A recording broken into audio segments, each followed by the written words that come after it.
சென்னையின் அந்த அடுக்குமாடி குடியிருப்பிற்குள் அவர்கள் இருவரும் நுழைந்தபோது அங்கிருந்த நிசப்தம் தீபக்கின் காதுகளை துளைத்தது. மருத்துவமனையில் இருந்து வந்த பிறகு அவனது மனநிலை முற்றிலும் மாறிப்போயிருந்தது. கோபத்தை விட ஒரு விதமான கையறு நிலையும் பயமும் அவனை ஆட்கொண்டிருந்தது. கார்த்திகா ஒரு மூலையில் சுருங்கி போய் அமர்ந்திருந்தாள். தீபக் அவளை மெல்ல நெருங்கி ஒரு நிமிடம் அவளது முகத்தையே உற்று பார்த்தான். இங்க பாருமா கார்த்திகா, உன்கிட்ட நான் ஒரு முக்கியமான விஷயம் கேட்கணும். உண்மையை சொல்லு. உனக்கு நிஜமாவே எத்தனை வயசு ஆகுது என்று மிகவும் நிதானமாக கேட்டான். கார்த்திகா அவனது அமைதியை கண்டு இன்னும் பயந்து போனாள். அவளது இதயம் தொண்டைக்குள் துடித்தது. சார், அது எனக்கு 16 வயசு முடிஞ்சு 17 வயசு நடக்குது சார் என்று நாக்கு குளற சொன்னாள். தீபக் தன் தலையிலேயே அடித்து கொண்டான். முதல்ல இந்த சாருன்னு கூப்பிடுறத நிறுத்து. நான் உனக்கு வாத்தியாரோன்னு இல்லை. ஏற்கனவே டாக்டர் முன்னாடி சார்னு சொல்லி என்னை அசிங்கப்படுத்தினது போதாதா? இனிமே என்னங்கன்னே சொல்லு, அது போதும் என்றான் விரக்தியுடன். கார்த்திகா வேண்டா வெறுப்பாக தலையை ஆட்டினாள். தீபக் அவளது கண்களை நேருக்கு நேராக பார்த்து, கார்த்திகா, ஒரு பொண்ணுக்கு 18 வயசாகாமல் கல்யாணம் பண்ணக்கூடாது. அப்படி பண்ணுனா அது சட்டப்படி குற்றம். அது உனக்கு தெரியுமா என்று கேட்டான். கார்த்திகாவுக்கோ திகைப்பாக இருந்தது. அவள் சட்டம், குற்றம் இந்த வார்த்தைகளையெல்லாம் சினிமாவில் மட்டுமே கேட்டிருந்தாள். அவள் மௌனமாக அவனையே பார்க்க தீபக்கின் கோபம் மீண்டும் தலை தூக்கியது. தெரியுமா தெரியாதா என்று அவன் அதட்ட அவள் மெல்ல இல்லை என்று தலையசைத்தாள். போச்சுடா சாமி, என் வாழ்க்கையே போச்சு. ஒரு மைனர் பொண்ணை கல்யாணம் பண்ணிக்கிட்டு நான் எப்படி வெளியே தலை காட்ட போகிறேன்? இங்கே பாரு, நாளைக்கு நான் காலேஜில் ஜாயின் பண்ண வேண்டிய நாள். நான் காலேஜ் போயிட்டு வர்ற வரைக்கும் நீ இங்கே தனியாக இருப்பியா என்று கேட்டான். கார்த்திகா அவனது கோபத்தையும் புலம்பலையும் பார்த்துவிட்டு, நீங்கள் எங்கிட்ட எப்பவும் போல பழைய மாதிரியே பேசுங்க, இப்படி புலம்பாதுங்க என்பது போல் ஒரு பார்வையால் அவனை பார்த்தாள். என்னங்க, நீங்கள் ஏன் இப்படி பேசுகிறீங்க? நீங்கள் என்கிட்ட எப்பவும் போல நார்மலாக பேசுங்க என்று அவள் சொல்ல, தீபக் தன் கையில் இருந்த புத்தகத்தை மேஜையில் ஓங்கி அடித்தான். நார்மலாக பேசணுமா? எப்படி கார்த்திகா, எப்படி என்னால் நார்மலாக இருக்க முடியும்? ஒரு பொண்ணை கல்யாணம் பண்ணி அவ கூட சந்தோஷமாக வாழணும்னு எவ்வளோ ஆசைப்பட்டேன். என் ஆசை எல்லாத்துலேயும் உங்கள் அப்பை மண்ணள்ளி போட்டுட்டாரே. ஒரு 8ஆம் வகுப்பு படித்த பொண்ணு, அதுவும் 17 வயசு பொண்ணு. உங்ககிட்ட நான் எதை பற்றி பேசுவேன்? என்னோட லட்சியத்தை பற்றியா இல்லை உலக அரசியலை பற்றியா? எதை பற்றி பேச முடியும்? என்னை கொண்டு வந்து இப்படி ஒரு நிலைமையில நிற்க வச்சிட்டீங்களே என்று அவன் அறைக்குள் குறுக்கும் நெடுக்குமாக நடந்தான். அவனால் எதையுமே ஜீரணிக்க முடியவில்லை. மறுநாள் கல்லூரியில் சேர வேண்டிய உற்சாகம் அவனிடம் துளியும் இல்லை. இப்போதிருக்கும் மனநிலையில் அவனால் மாணவர்களுக்கு பாடம் எடுக்க முடியாது என்பதை மட்டும் நன்றாக உணர்ந்தான். தன் அலைபேசியை எடுத்து கல்லூரித்துறை தலைவருக்கு அழைத்தான்.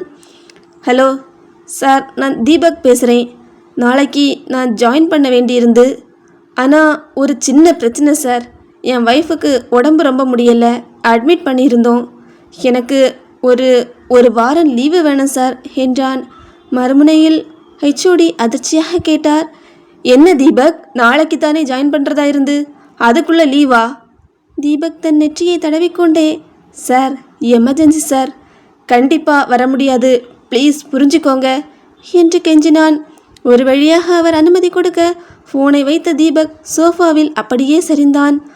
அப்பாடா என்று ஒரு பெருமூச்சு விட்டான். ஆனால் அந்த நிம்மதி சில நொடிகள் கூட நீடிக்கவில்லை. தன் முன்னால் அப்பாவியாக நின்று கொண்டிருந்த கார்த்திகாவை பார்த்தபோது அவனுக்கு அடுத்த வேலையை திட்டமிட வேண்டிய அவசியம் புரிந்தது. இந்த பொய்களை இப்படியே விட்டுவிட முடியாது. முதலில் அந்த பொன்னம்பலத்தை சந்தித்து நியாயம் கேட்க வேண்டும் என்று அவன் முடிவு செய்தான். தீபக் சோஃபாவிலிருந்து எழுந்து கார்த்திகாவின் முன்னால் வந்து நின்றான். கார்த்திகா, இப்போ நீ ஓகே தானே? உனக்கு உடம்புக்கு ஒன்றும் பண்ணலையே என்று அவன் குரலில் இப்போது ஒரு விதமான அதிகாரப்பூர்வமான அக்கறை இருந்தது.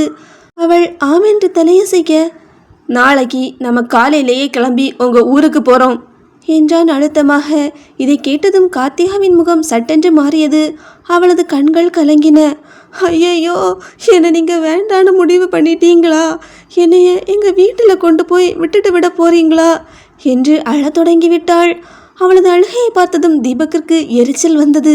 அம்மா அம்மா தாயே, அழாதம்மா தாயே, நான் உன்னை எங்கேயும் கொண்டு போகல, உன்னை வேண்டான்னு சொல்லலை, உன்னை எங்கேயும் கொண்டு போய் விட போகிறதே இல்லை. உங்கள் அப்பாவுக்கு உன்னை பார்க்கணுன்னு தோணல. நீ இங்கே சென்னைக்கு வந்திருக்க, ஒரு பெரிய சிட்டியில் இவ்வளவு பெரிய அடுக்குமாடி வீட்டில் இருக்க. இதெல்லாம் உங்கள் அப்பாவுக்கு தெரியாதுல்ல. வசதி வாய்ப்பு எப்படி இருக்குது, வாழ்க்கை எப்படி இருக்குன்னு அவர்கிட்ட சொல்லணும் இல்லை என்று அவன் மழுப்பலாக சொன்னான். அவனது உண்மையான நோக்கம் பொன்னம்பலத்தை போய் சட்டையை பிடித்து கேள்வி கேட்பதுதான். ஆனால் அதை அவளிடம் சொன்னால் மீண்டும் அவளுக்கு வலிப்பு வந்துவிடுமோ என்று பயந்தான். தீபக் சொன்ன அந்த பொய் கார்த்திகாவுக்கு சற்று ஆறுதலை தந்தது. நிஜமா தானா என்று அவள் கேட்க, ஆமாம் என்று அவன் பொய் சொன்னான். மறுநாள் அதிகாலையிலேயே அவர்கள் சென்னை நகரத்தின் இரைச்சலை தாண்டி புறப்பட்டனர். கார் நெடுஞ்சாலையில் பறக்கும்போது தீபக்கின் மனதிற்குள் 1000 கேள்விகள் ஓடின. எப்படி ஒரு தந்தை தன் மகளின் வயதை பொய் சொல்ல முடியும்? ஒருவேளை பொன்னம்பலம் ஒரு பெரிய கிரிமினலாக இருப்பாரோ என்ற சந்தேகம் அவனுக்குள் வலுத்தது. ஆனால் கார்த்திகாவோ தன் பிறந்த ஊருக்கு செல்ல போகும் சந்தோஷத்தில் ஜன்னல் வழியே வேடிக்கை பார்த்து கொண்டே வந்தாள். அவளுக்கு தெரியாது தான் பிறந்த அந்த மண்ணில் இப்போது ஒரு பெரிய பூகம்பம் வெடிக்கப் போகிறது என்று.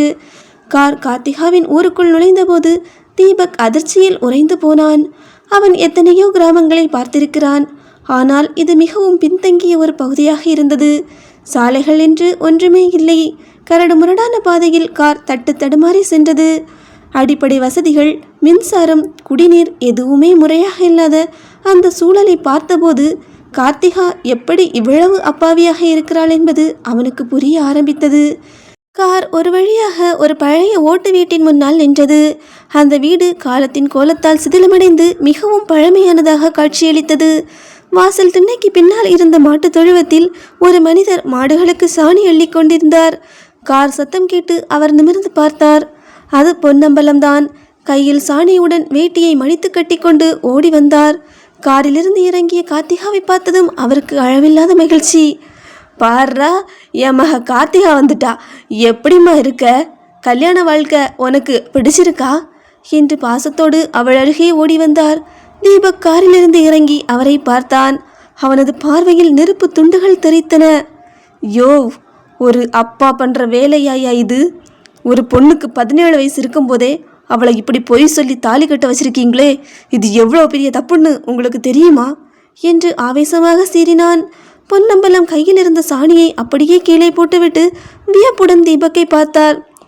என்ன மாப்ள, இதில் என்ன இருக்கு? என் பொண்ணு வயசுக்கு வந்து 3 வருஷம் ஆகுது. 10 புள்ள பெற்று தர்ற அளவுக்கு அவள் உடம்புல தெம்பு இருக்குது. இதுக்கு மேலே வயசை எதுக்கு பார்க்கணும்? எங்கள் ஊரில் இதுதான் வழக்கம் என்று அவர் மிக சாதாரணமாக சொன்னார். தீபக்கிற்கோ பைத்தியம் பிடிக்காத குறைதான். யோ, 17 வயசில் கல்யாணம் பண்ணுறது சட்டப்படி குற்றம் யா. இது தெரிஞ்சா என்னை ஜெயிலில் பிடிச்சி போடுவாங்க. என்னோட கரியர் மொத்தமும் பாழாகிடும். இது தெரியுமா உங்களுக்கு என்று கேட்டான். பொன்னம்பலம் சிரித்துக்கொண்டே, என்ன தம்பி, நீங்கள் படித்தவங்க இப்படி போய் பேசுகிறீங்க? நீங்கள் என்ன என் பொண்ணை கடத்திட்டா போனீங்க? ஊர் முன்னாடி, ஊர் பெரியவங்க முன்னாடி அத்தனை பேர் சாட்சியாக தானே தாலி கட்டுனீங்க. அப்புறம் எதுக்கு போலீஸ் உங்களை பிடிக்க போகிறாங்க? அப்படியெல்லாம் ஒன்றும் நடக்காது என்று மிக அப்பாவித்தனமாக சொல்ல தீபக்கிற்கு தன் முகத்தில் அங்கிருந்த சாணியை அள்ளி பூசிக்கொள்ளலாமா என்று இருந்தது. யோ யோ மாமனாரே, 17 வயசு பொண்ணுனா அவள் ஒரு குழந்தைன்னு உங்களுக்கு தெரியுமா? ஒரு குழந்தைக்கு தாலி கட்ட வச்சிருக்கீங்களே, இது எந்த விதத்தில் நியாயம் என்று தீபக் கைகளை காட்டில் வீசி சத்தமிட்டான். ஒரு தகப்பனுக்கு அவள் பொண்ணு எப்போவுமே குழந்தைதான் மாப்பிள்ள. அவளுக்கு 17 வயசு ஆனாலும் சரி, 70 வயசு ஆனாலும் சரி, அவள் என் கண்ணுக்கு எப்போவுமே குழந்தைதான் மாப்பிள்ள என்று அதற்கான பதிலை சொன்னார் பொன்னம்பலம். இந்த பதிலை கேட்டதும் தீபக்கிற்கு அப்படியே தலை சுற்றியது. உணர்ச்சிகளுக்கும் அறிவிற்கும் இடையே நடக்கும் இந்த போரில் தான் ஒரு நிராயுதபாணியாக நிற்கிறோம் என்பதை அவன் முதல் முறையாக உணர்ந்தான். தீபக் தன் ஆத்திரத்தை கட்டுப்படுத்தி கொண்டு அடுத்த அடியை எடுத்து வைத்தான். சரி, வயசை விடுங்க. 17 வயசு பொண்ணு எப்படி பிஏ முடிச்சான்னு நீங்கள் நினைக்கிறீங்க? பிஏ முடிக்கவே 21 வயசாகுமே என்று தீர்க்கமாக கேட்டான். பொன்னம்பலத்தின் முகம் இப்போது ஒரு நொடியில் மாறியது. திரு திருவென்று முழித்த அவர் தன் கைகளை சேர்த்து பிசைத்து கொண்டார். அது அது அது வந்து மாப்பிள்ள, அதெல்லாம் ஒரு கணக்கு தான் என்று அவர் மழுப்பலாக சொல்ல தீபக் விடவில்லை.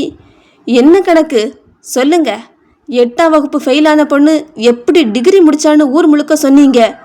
இது எவ்வளோ பெரிய மோசடி தெரியுமா என்று அவன் தன் குரலை உயர்த்தினான்.